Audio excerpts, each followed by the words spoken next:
দর্শক আসসালামু আলাইকুম। আসলে পাখিকে ভালোবাসে না এমন লোকের সংখ্যা খুবই কমই পাওয়া যায়। আমরা এই মুহূর্তে অবস্থান করছি জাহাঙ্গীর পাখির খামারে। এটি কিন্তু দেওয়ানগঞ্জ উপজেলার ৩ নং পাররামরামপুর ইউনিয়ন পরিষদের মোয়ামারি যে বাজার রয়েছে এই বাজারেই এই যে আমার পাশে যাকে দেখছেন জাহাঙ্গীর ভাই। জাহাঙ্গীর ভাই কিন্তু আসলে আমি যেটি দেখছি যে আসলে খুবই মানে শখ করে কিন্তু এই বাণিজ্যিকভাবে কিন্তু আসলে মূলত এই চরাঞ্চলে এরকম খামার আমরা এখনো দেখতে পাইনি। তবে জাহাঙ্গীর ভাই কিন্তু এটি করেছে। আসলে আমরা শুনবো তার কাছ থেকে এই খামারের বিষয়ে। ভাই ভালো আছেন? জি, ভালো আছি। আপনি ভালো আছেন?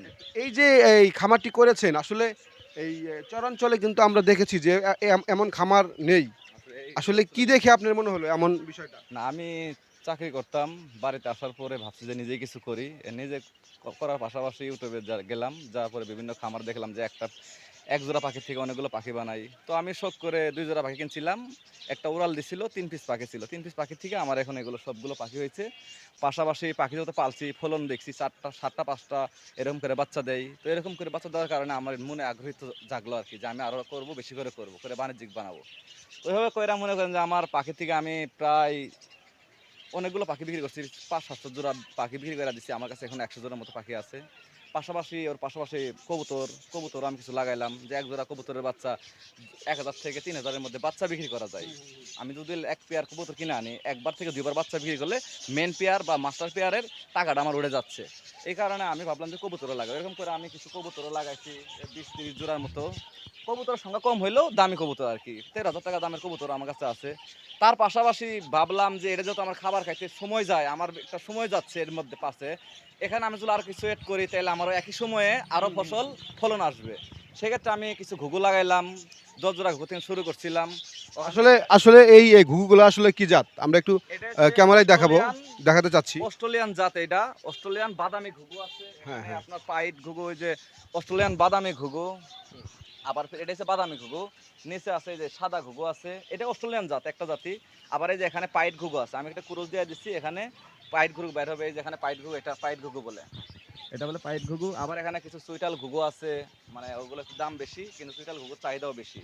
সুইটাল ঘুঘুর পাশাপাশি আমি আপাতত মানে আস্তে আস্তে অন্য অন্য আইটেম আপনার যে নিতেছি। এই ঘুঘুর জাতটা যেটা এটা কি আপনার মানে এখন নতুন করেছেন? হ্যাঁ, মানে নতুন বলতে ১ম এ আসলে আপনি কোন জাতটা করেছিলেন? ১ম আমি ১ম করছিলাম এই পাখি দিয়ে শুরু। এই পাখিগুলো হ্যাঁ, দিয়ে এই ১ম শুরু অস্ট্রেলিয়ান করেছিলেন? বাজরিগর পাখি, এটা দিয়ে আমি করছিলাম। এটার মধ্যে আপনি দেখেন এই যে ৪টা ৫টা করে বাচ্চা দেয়। এই যে দেখাচ্ছি আপনারে। এই যে দেখেন ৪টা ৫টা করে বাচ্চা দেয়। এগুলো মূলত যে পাখির বাচ্চা বাচ্চা এখন। হ্যাঁ, হ্যাঁ, বাচ্চা। এই যে আমি এখানে ডেমো দেখাচ্ছি আপনারে। নিচে একটা ডিম আছে। এই যে আপনার এটাতে আসেন। এই যে এটাতে দেখেন, এই যে মানে এই যে একটাতে আসলে কেমন কেমন ডিম দেয়? এখানে এই যে একেকটাতে এটাতে দিছে আপনার ৬টা, ওই পাশেরটায় দিছে ৮টা, বা এরকম করে ৭টা ৮টা ১০টা পর্যন্ত ডিম দেয়। আসলে আমরা দেখছিলাম দর্শক যে ওনার কয়েকটি ঘুঘু যে জাতটি রয়েছে আমরা আসলে জানবো যে তার এই যে পাখি দিয়ে সে ব্যবসা ১ম শুরু করেছে। আমরা জানতে চাচ্ছি আসলে যে এই যে আপনার এই পাখিগুলোই তো আপনি ১ম শুরু করেছিলেন। জি, জি। এই পাখিগুলো ১ম শুরু করছিলাম আমি ৩ পিস দিয়া। মানে ২ জোড়া কিনে আনছিলাম। একটা উড়াল দিয়ে গেছিল গা। ওটা আমি যেহেতু আমার থাকার ঘরে আমি আপাতত পালছিলাম। আমার প্রটেক্ট করার মতো কোনো বাইট সাইড কোনো নেট ছিল না। এই কারণে একটা দরজা খোলা ছিল, উড়ে গেছে গা। ওই ৩ পিসের থেকে আমার আস্তে আস্তে এগুলো সবগুলো হয়ে গেছে গা। এই যে এই যে আপনার এই একেকটার ভিতরে আমরা অনেকগুলো পাখি দেখছি। আসলে কি এটা মানে একেকটার মায়ের বাচ্চার জি, জাত? জি, জি। হ্যাঁ, এটা মনে করেন যে আমার যে বাচ্চার যে প্রোডাকশনটা আছে ওইটা আমি আস্তে আস্তে যে আলাদা করছি বাপ মায়ের থেকে। কইরা এখানে আপনার আলাদা বয়সের আছে, এইজন্য আলাদা থাকে রাখছি। তার বাদে কিছু কালার আছে, এখানে নতুন কালার বের হইছে। এটা হচ্ছে ক্রস, মানে এটার থেকে বিভিন্ন কালার বাইরে হওয়া আসবে। আচ্ছা এই যে আপনার দেখছি যে কাঠের যে খাঁচা তৈরি করেছেন, এটাতে আসলে উপকারিতা কি? উপকারিতা হইলো যে এতে আপনার শীতকালে ঠান্ডা কম লাগবে, গরমকালে গরম কম লাগবে। কারণ এটা যখন রৌদ্রে যাবে তখন অনেক হিট হবে। হুম, হুম, হুম। কাঠ একই তাপে থাকবে, একই তাপমাত্রায় থাকবে। এইজন্য কাঠ দিয়ে বানানো। আর বিশেষ করে আমি যে ৩ জোড়া পাখি দিয়ে শুরু করছিলাম। ৩ জোড়া পাখি দিয়ে শুরু করার কারণে আমার তো মনে করেন যে অনেকটা সময় ছিল। এইজন্য আমি ওখানে পাখিও বাচ্চা দিচ্ছি। আমি এখানে আস্তে করে একটা করে খাঁচা বানাইছি। বানায় আমার এই যে ৪-৫টা খাঁচা হয়ে গেছে গা। পাখিও প্রোডাকশন বাড়ছে, আমারও খাঁচা হইছে। এগুলা কবিতর? এগুলো কি দেশি জাত নাকি?